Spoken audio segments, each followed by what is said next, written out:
Hello, I'm here to read this story called What's It Like to Be a Fish? That's the title of the story. Down here, we see the author's name by Wendy Peffer. Remember, the author writes the words. The author writes the words. And then over here on the other side, we have another name, illustrated by Holly Keller. So, who illustrated the book? Holly, and what is she? The illustrator, that's right. And what does the illustrator do? Wow, you're so smart. The illustrator draws and paints the pictures. Good job. So let's start thinking, what's it like to be a fish? What do you think? Do you think it would be scary? Do you think it would be fun? I think it would be a little bit fun to be able to swim around and see all the things that are in water, like in a pond, a lake, or an ocean. Well, let's find out some more things. Here is our title page. On our title page, we have the author and the illustrator's names again. We have our title, and then we have three types of fish. This is the manta ray, the swordfish, and the bluefin tuna. The next page we have is the copyright page, and it has the date that it was written. And it also tells us the author's purpose and the dedication. So why did they write it? Who did they write it to? So the author always has someone that they dedicate the book to. So up here it says for Tom and Suzanne. So we may not know exactly why they dedicated it to them, but sometimes we find clues as we read. Oh, here we go. What's it like to be a fish? This says it's the calico goldfish and the veil-tailed goldfish.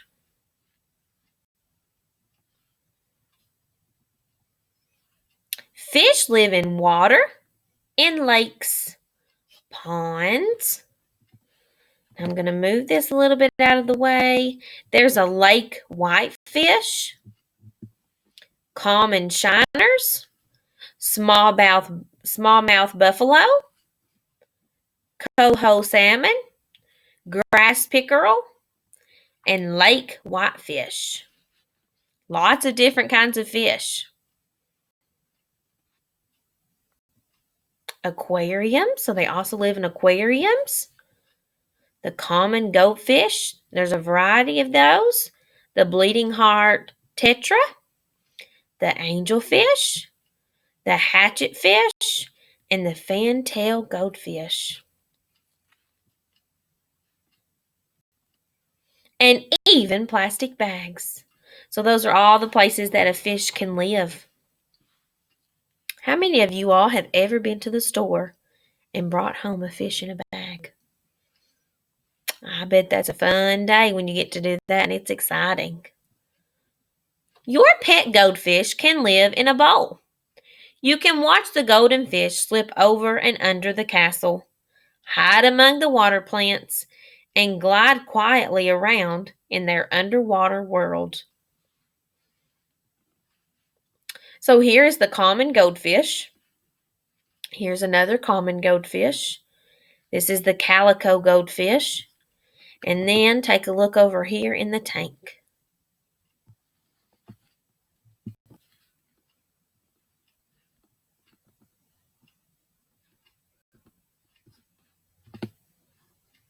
A fish's body is just right for living underwater, just as your body is right for living on land.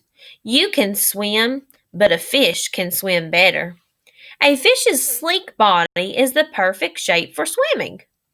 Fins stick out from the fish's body. They help the fish to swim. A goldfish's tail fin pushes it through the water. 6 other fins steady, steer, or stop it. So all of these different fins help the fish to swim. So like it said, the tail fin pushes it through the water. Think about it moving like this. And then the other fins help it to steer. Like if it wants to go to the right, it wants to go to the left, and then for it to stop. So there's actually 7 fins. Ooh, take a look at those. Why is it zooming up? Do you know what those are called? Those are scales.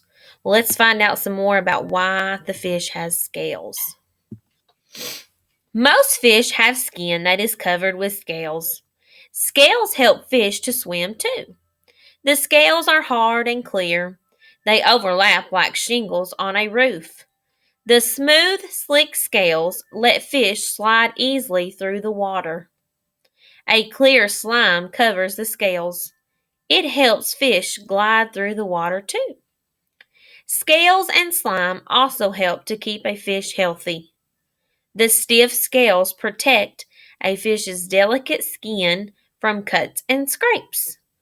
Many germs in the water get stuck in a fish's slime coating and are washed away before they can make the fish sick. Both scales and slime keep water from seeping into the fish's skin. So if you notice over here, we have all of these scales. And what are the scales covered with? That's right. It said they're covered with slime, and it helps to protect the fish. Just like, what do we have on the outside of us? We have skin, and that helps to protect us. That's right.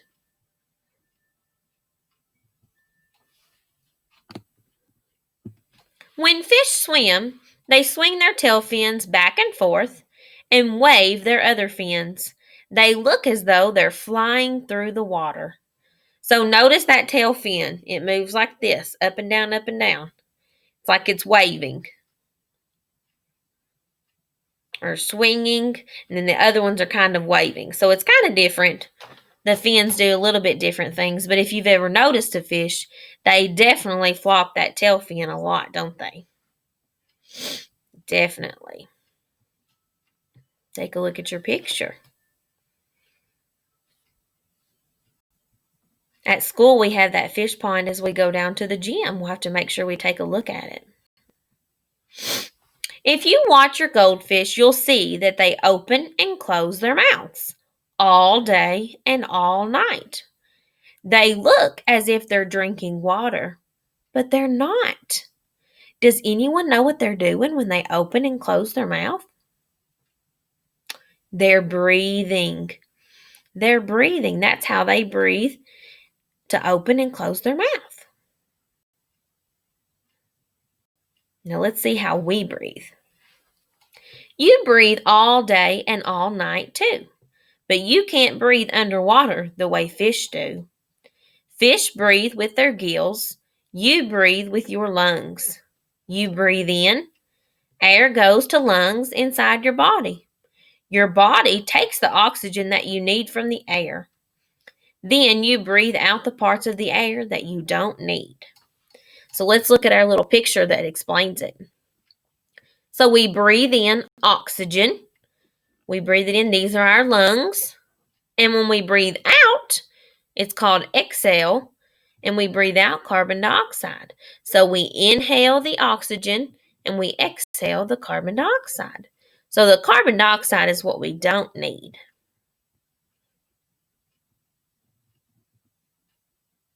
Fish need oxygen too. There is oxygen in water just as there is oxygen in air. A goldfish opens its mouth and lets some water in. When the fish closes its mouth, the water flows over the gills inside its body. The fish's body takes the oxygen it needs from the water. After passing over the gills, the water leaves the fish's body through gill openings. For a goldfish, opening and closing its mouth is just like breathing in and out. So take a look at there. So the water is going in, and oxygen. That is super neat. So they're a little bit like us. Let's see, here we have the veiltail, the comet, and the black goldfish. Oh, what is it trying to show us here? What a fish eats. So let's find out. Fish need food just as you do, but they eat underwater. At feeding time, watch your goldfish flip their tails. They race to the top of the bowl, snap at their food, and gulp it down. They need only a tiny pinch of fish flakes each day. Good fish flakes are a mixture of ground up flies, fish, shrimp, crab, oats, corn, carrots, and vitamins. Wow. So, in those fish flakes, it's just ground up the flies, the fish, the shrimp, the crab, the oats, all of those things to make it small. Take a look at those fish. That one's the veil tail, like we've seen several times. Oh, take a look at this. What is it trying to show us? It's trying to show us that some fish eat other fish. So let's read this page. Fish in the wild do not have someone to feed them every day. Many fish eat tiny plants and animals so small that you need a microscope to see them. Bigger fish feed on worms, crabs, shrimp, and other fish. Usually, big fish eat medium-sized fish, and medium-sized fish eat small fish. This is part of what we call the food chain. So a chain is just something that keeps happening, like it's connected. And so these fish are connected because the big eats the medium eats the small. Let's see about these types of fish. This is called the albacore tuna, the Atlantic mackerel, and the striped anchovy. Lots of different types of fish.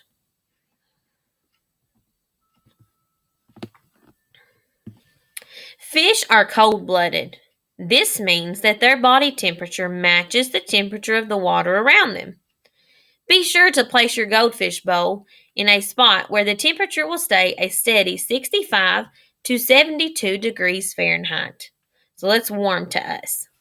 This is the temperature fish need to be to stay healthy. Okay, so take a look at your picture. The fish's temperature is 72 degrees. The water's temperature is 72 degrees. So that means they match. They're the same. So that means that's cold-blooded. Now let's see about us. I think we're a little bit different. You are warm-blooded. When you are healthy, your body temperature is about 98.6 degrees Fahrenheit. Your body stays this temperature by itself, whether the air around you is hot or cold. So, that's different than the fish because the fish is the same temperature as the water, but we are not the same temperature as it is outside. If it's 34 degrees outside, I don't think I want to be 34 degrees, right? Our body keeps itself the right temperature. So let's look here. This boy is outside, and it says the temperature outside is 28 degrees Fahrenheit. So it's cold. But guess what? His temperature is 98.6. Because remember, that's what our body does. It stays that temperature. Let's see, the girl, it's 101 degrees Fahrenheit, 101 degrees. And her temperature is what?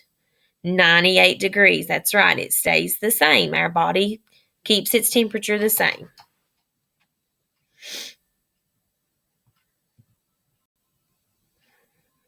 Oh, this is one of my favorite pages. Sometimes goldfish swish their tails and zip around the bowl. Other times they look as if they've stopped moving, but they haven't. Their fins are always moving, even when they rest. Fish don't sleep as you do. They rest by moving very, very slowly. Fish's eyes are always open. They have no eyelids, so their eyes stay open even when they rest. Fish don't need eyelids, as you do, and they don't need tears either. The water keeps their eyes washed. There is usually not enough light underwater to bother fish's eyes. Be sure not to put your goldfish in the sun because it might be too bright for them. So think for a minute. If you go outside and it is very bright, what do you do? That's right, you close your eyes. If you close your eyes, these things right here are called your eyelids. So you close them. Well, a fish does not have those eyelids. So it can't close its eyes. They stay open. That's why it's important not to put a fish in a spot that may be too bright for them. I just thought that was so neat. Let's see. Arrowtail, calico, the common goldfish, and this one's called the black telescope eye. Wow. We're almost finished. Stay with me. I'm learning so much. I hope you are too. With a sleek body, fins, scales, slime, and gills, a fish lives as naturally underwater as you do on land. Goldfish swim, breathe, eat, and rest in water. They slip over and under their castle, hide among water plants, and glide quietly around in their underwater world.